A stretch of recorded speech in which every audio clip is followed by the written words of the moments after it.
Hello ladies and gentlemen, once again this is Jeremy Smith.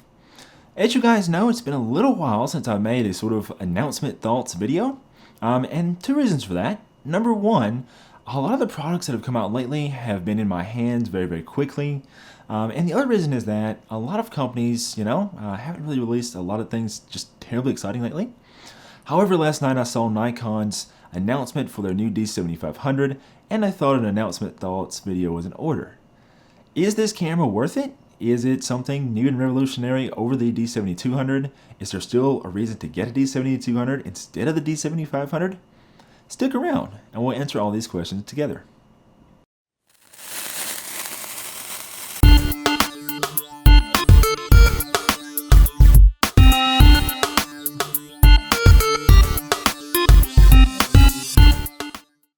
Okay guys, so I'll be completely open and honest with you. I had a little bit of a knee-jerk reaction about this new camera. For those of you that follow me on Twitter or Instagram or other social media, I definitely made some of my thoughts be known very quickly about this camera and one feature in particular, or shall I say one missing feature, and that is the lack of dual card slots. So everything looks really good, but once we see the lack of dual card slots on this camera, especially considering that that's a feature found on all the other 7000 series cameras before this one, suddenly having that feature missing seemed very illogical, and I was like, what? No dual card slots? Seriously? But after I thought about this a little bit, it started to make a little bit more sense, and I'm going to get to that in just a moment. But first, I'm going to talk about the upsides to this camera. The number one thing that I noticed on this, of course, is that it does have Nikon's 20 megapixel APS sensor, and it appears to be the same sensor found in the D500. Now, whenever I look at this camera, basically it comes across like a mini D500. Now, for certain users, the D7200 could still be a better camera. In my opinion, based on at least what I'm seeing right now, if you guys shoot like landscape or portrait photography or anything like that, and you don't necessarily need the speed, but you'd rather have better base ISO performance, I would expect the older D7200 to do better there.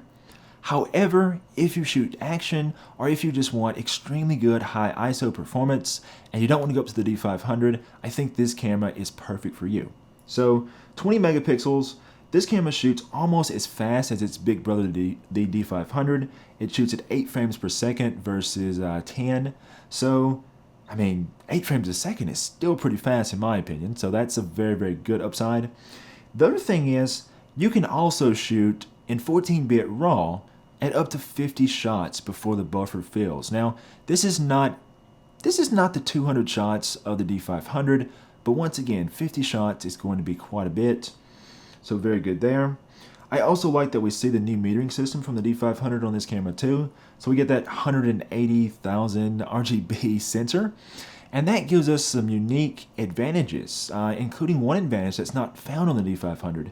And that's Nikon's new auto scene recognition mode. Scene recognition? Is that what it's called? Hold on. Auto picture control mode, rather, sorry. Basically, this mode is going to allow us to be able to have the camera automatically adapt its picture controls depending on the content of the scene. So if you shoot JPEGs, that should theoretically get you much better performance. So I'll be very interested to test that in the future whenever I finally get the camera in my hands.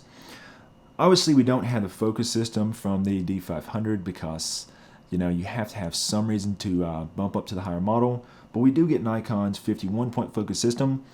It looks like it's a similar focus system found in the D7200, but with some tweaks applied to it. So we do get the new, new-ish group autofocus mode that I think we first saw in the D750, I believe was the first camera that had that. So we get that little bit of extra functionality out of it.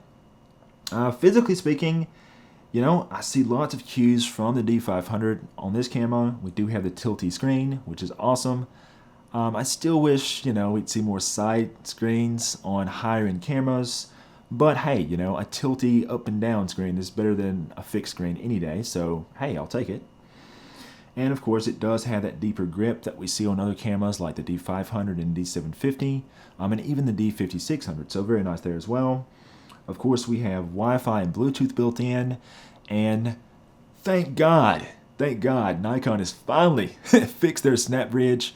And I will be bringing a video to you guys very soon about snap bridge, so, hats off Nikon. I'm really excited that you finally got that working properly. And let's see, what else do we have? Okay, so I guess I'll go back and go over some of the sort of downsides and that missing secondary card slot. Now, the thing about the missing second card slot is that I kind of forgot some things, admittedly, about Nikon over the years. You know, we've all gotten a bit spoiled. But if we go back in time to this camera, the Nikon D80, this camera was the mid-range camera back in like 2005 or 6 or something like that. Basically, this camera was the step down below Nikon's D200 camera. And so it's kind of like the D7500 and D500 today.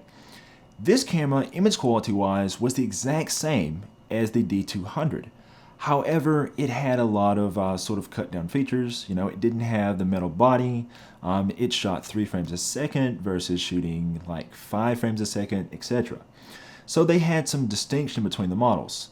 And Nikon pretty much continued the trend whenever they went up to the D300 camera and the D90. The D300 and the D90 were kind of the same as well. Still 12 megapixels. The D90 was a little slower shooting, etc. Didn't have the build quality, etc. So we saw those differences being made. However, after the D300 and the D300S, Nikon did not have a high-end, pro-level APS-C centered camera.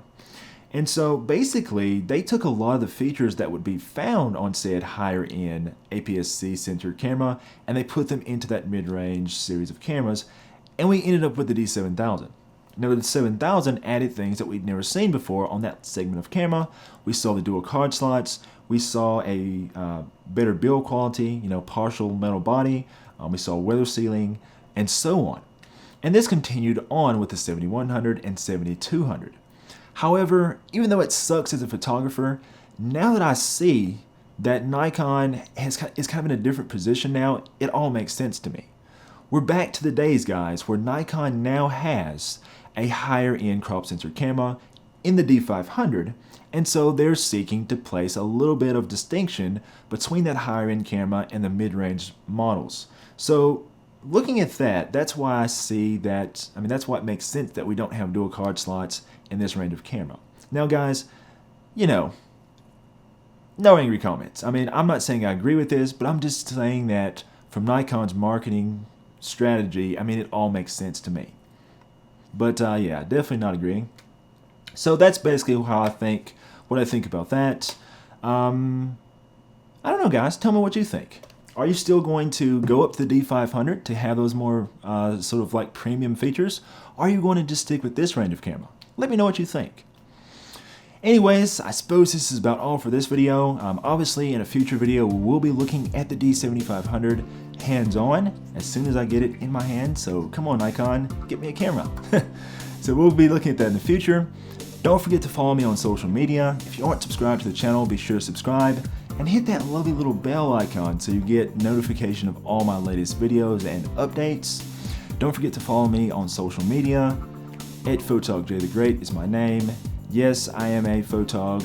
Yes, I am great. Hence, Photog J the Great. Until next time, guys, this is Jeremy Smith, signing off.